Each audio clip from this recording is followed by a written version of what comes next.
नमस्ते नमस्कार जोजरपा सिद्धिरत्नबाट बस्नुबाट आज चाहिँ हामीले चाहिँ के ल्याएका छौँ भन्दाखेरि सिनामो झोल ल्याएका छौँ। यहाँ मेरो राइट हजुरहरूको लेफ्टमा चाहिँ हजुरले सिनामो देख्न सक्नुहुन्छ अनि त्यसको साइडमा चाहिँ त्यसको झोल ल्याएको देख्न सक्नुहुन्छ। यो चाहिँ मिडियम साइजको भयो। अनि यसमा चाहिँ हजुरहरूले के पाउन सक्नुहुन्छ भन्दाखेरि एउटा सिनामो पाउन सक्नुहुन्छ। म झोल ल्याएकोलाई एकछिन साइडमा राख्छु। सिनामो भनेको चाहिँ अब हामीले सिन्दुरहरू राख्ने वाला भयो। यसमा चाहिँ के छ भनेर भन्छु हजुरलाई पहिला।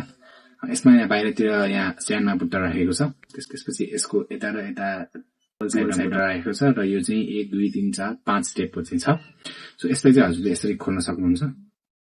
यसरी खोल्न सजिलो हुन्छ। यसरी भित्रतिर देख्न सक्नुहुन्छ। भित्रतिर चाहिँ यस्तो हुन्छ। हजुरलाई अब यता सिन्जर राख्न सक्नुहुन्छ। यसरी आफूलाई पुगिसकेपछि यसरी लिड चाहिँ क्लोज गर्न सक्नुहुन्छ। यसको बुट्टा चाहिँ धेरै डिटेलमा चाहिँ हुँदैन तर ठिकै चाहिँ हुन्छ। सो अर्को चाहिँ हामीसँग ऐना हेर्ने चाहिँ न्याकङ छ। सो यो न्याकङको मेन विशेषता भनेको चाहिँ अलिकति राम्रो नै देखिन्छ सिनामो भन्दाखेरि यो बीचको बुट्टा चाहिँ अलि राम्रो नै भइरहेको हुन्छ। यसमा चाहिँ हजुरहरूले यस्तो गरेर हेर्नुभयो भने आफ्नो फेस पनि देख्न सक्नुहुन्छ। तर त्यो साइजमा डिपेन्ड हुन्छ। यसमा चाहिँ हजुरहरूले ठ्याक्क हाम्रो नेबरहरूको हिसाबमा यो न्याकङ चाहिँ बनाएको हुन्छ। भित्रको चाहिँ एकदम चिल्लो भएको हुन्छ भने साइडमा चाहिँ अलिकति ठिक्क डिटेल बुट्टा हुन्छ। धेरै नेपाली जस्तो नै बुट्टा पनि हुँदैन। यो चाहिँ हाम्रो मेसिन मेड चाहिँ भयो। नेपाली चाहिँ पाइँदैन यसमा।